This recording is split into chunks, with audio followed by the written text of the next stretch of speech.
Welcome back, Ramanand here.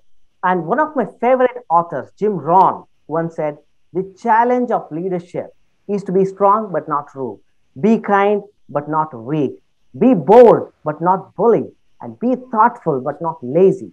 He also continued and said, be humble but not timid, be proud, not arrogant, have humor but without folly.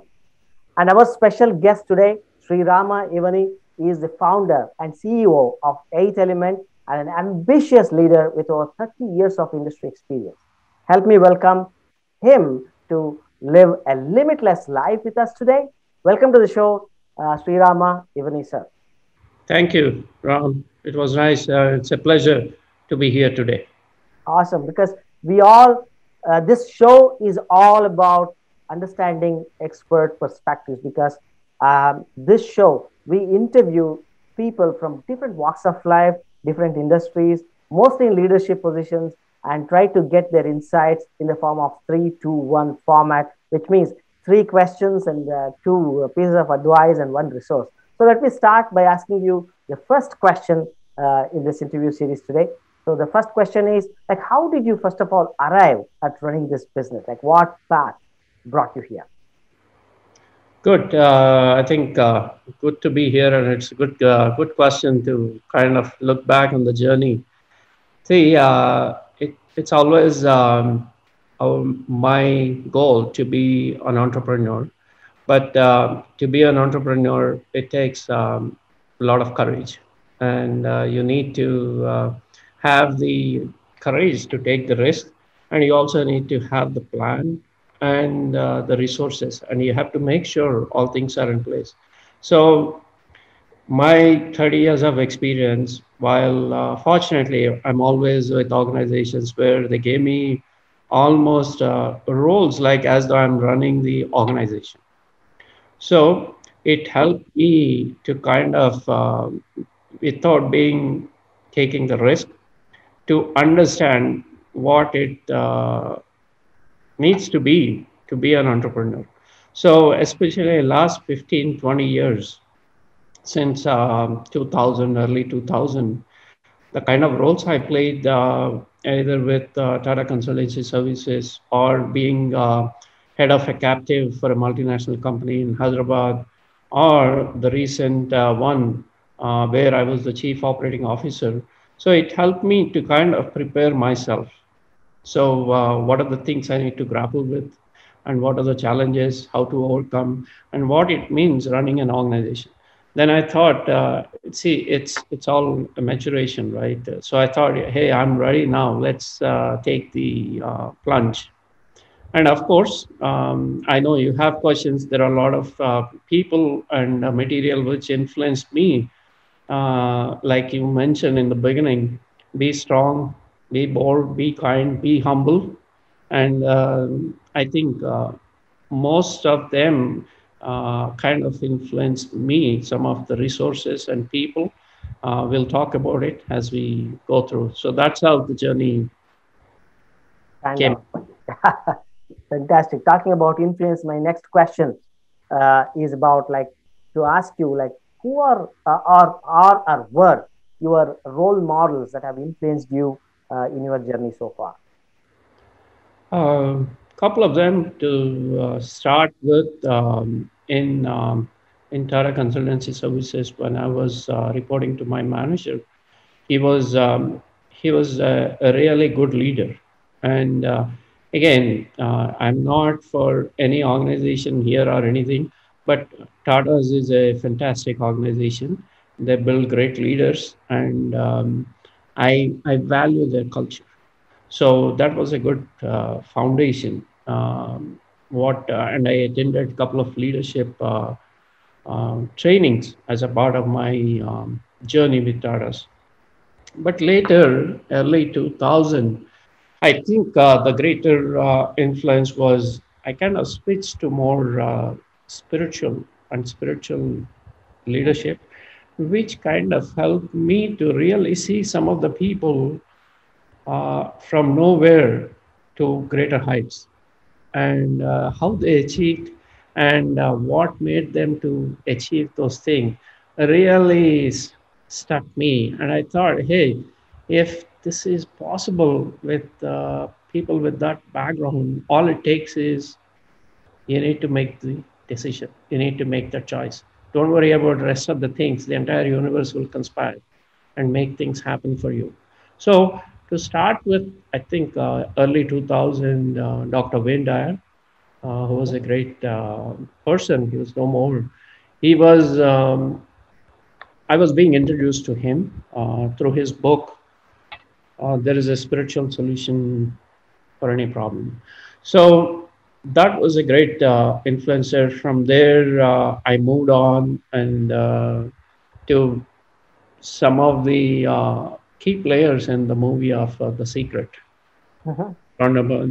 So then I looked at some of the business leaders, and then that helped me. Either you look at Bob Proctor or John Assaraf or Joe Vitale, all these guys, and where they started, where they are, kind of gave me. And then I started looking at some of the big organizations like, Steve Jobs. Okay, what did he do when there was a gap? What kind of transpired in his life? So I see myself pretty strong. The key for me is that spiritual bent of mind. mhm. That's So really that kind of helped me. amazing, amazing. And Wayne Dyer used to be my favorite authors as well. And of course, I have also met him like in a conference, and Um, his famous book, The Power of Intention. I always use that as an example when I do my seminars as well. And like I also help people publish books, like create and publish their own books. I have, and Joe Vitale is my good friend too. Like I know him personally. So wow, amazing. So it's a small world. it's a small world. Yeah, It is. It absolutely. is. All right. So my next question would be to ask you, like, what are your suggestions on fields or the new emerging technologies to focus on for the next 5 years? Because it's changing so rapidly. So what do you think the new things are coming up in terms of technology or fields of expertise for people to focus on the next 5 years? I think there's a lot of disruption that is happening. The way businesses are being done. If you look at last 1 year, nobody has imagined the pandemic and how the pandemic actually helped businesses to think differently. So as we speak, this whole conversation, and people would have tried, hey, can you come to our office? We'll have a chat. From there to most of the business meetings are now happening online.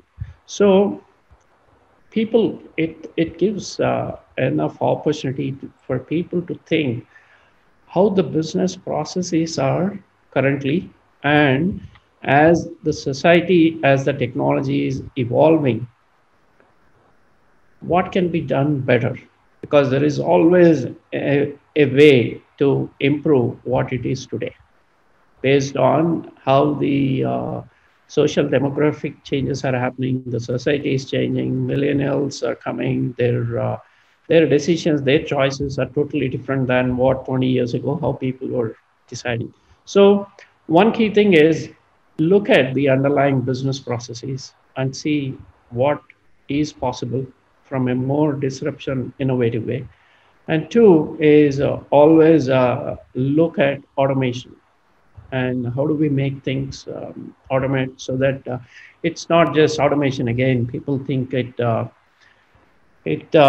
reduces jobs, but at the same time it increases too.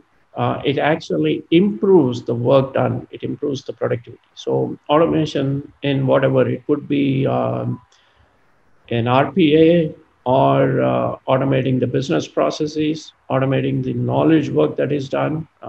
As an example, the radiology imaging and how Mhm. radiologists look at it, 60-70% of it can be automated to a larger extent with 70-80% accuracy.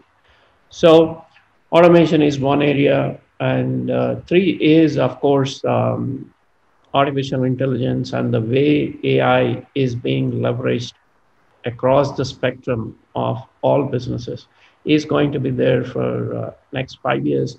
But again, the application of it, and it is not just bringing new technology, but how the business outcomes and how it is tied to the top line and bottom line is very important. Perfect, perfect. So this, you have been an entrepreneur and you have worked in, before being an entrepreneur, you worked in leading companies around the world in different parts of the world. So what would be your two pieces of advice for our viewers today? I think the one thing which is very close to my heart is whatever work you do, understand who is going to use it and how they are going to use it and what business purpose it is serving. So always look from the perspective of the user and the business. Then you can bring fantastic technology into play anywhere. If you don't understand the business for what you are using the technology, then you may not be 100%. So focus on why you are building an application, what's the purpose, who is going to use it, then you can grow in whatever you do. That's number one. And number two is always share your knowledge, whatever you know, share your knowledge, collaborate with people, and be on top with respect to communication. Because in this knowledge industry, communication is the key. And a timely communication makes a big difference because nobody likes surprises in life. And if something is not going to be delivered, it's better tell them in advance than give the surprise on the day of. So communication, collaboration, and sharing with the teams, because end of the day, the way things are done now across the globe, no 10 people will be sitting in the same room or a conference room and doing the work. People will be geographically distributed all over the globe. So these three things are very important. So, and lastly, show empathy to people. Absolutely. Understand people. Once you understand people, build relationship, they stay with you for a longer period. Absolutely. I totally resonate with you. It all coming down to, all of this is coming down to understanding human to human, like heart to heart, and empathy. You said very rightly, of course. Everything, if it starts with those values, then of course, business will be and money will be a natural byproduct or an outcome. Like whatever you do today, even causes, they are taking commerce as a way to sustain the cause. So cause and commerce are not different today; they are together. So Right, every corporate is looking at what causes can we associate with, and causes are looking at commerce, like how can we sustain the message by adding commerce. Because we worked with Akshay Patra, like from ISKCON, to help them build their network long time ago, 10 years ago. So hmm, today, like looking at their yeah, progress, it's so, we feel all, everybody who worked with those projects, we feel proud. Okay, this has achieved so much. Fantastic, fantastic. Now coming to the last part, Sriram, the 3 2 1 show, as we have coined the phrase. The one stands for the one resource that you want to share with the viewers today. If I ask you to share just one resource, what would that be? I think the with respect to resource, I always look at books, and since there is only one, I would put the secret, the book secret, at the top of the list because it talks about a lot of individuals and what helped them to go through their journey. So, and I'm sure from there people will take their own path. Uh, but I would put the secret as the one resource. Fantastic. Thank you so much for sharing your insights, sharing, spending time with us on the show, and for your 2 3 pieces of amazing advice, distilled advice, I would say. That is the wisdom. Because if people want information, they can go to Google. But if they want wisdom, when it should only come from experts like you. And also, thank you so much for sharing the resource, The Secret, which I believe many people will resonate and and they will connect with this message. Thank you so much for joining us on this show, and thanks again for sharing your insights, SriRaama. Thank you. Thank you. Appreciate for giving the opportunity and really enjoyed the conversation. Thank you. Thank you so much. All the best. All the best. Thank you.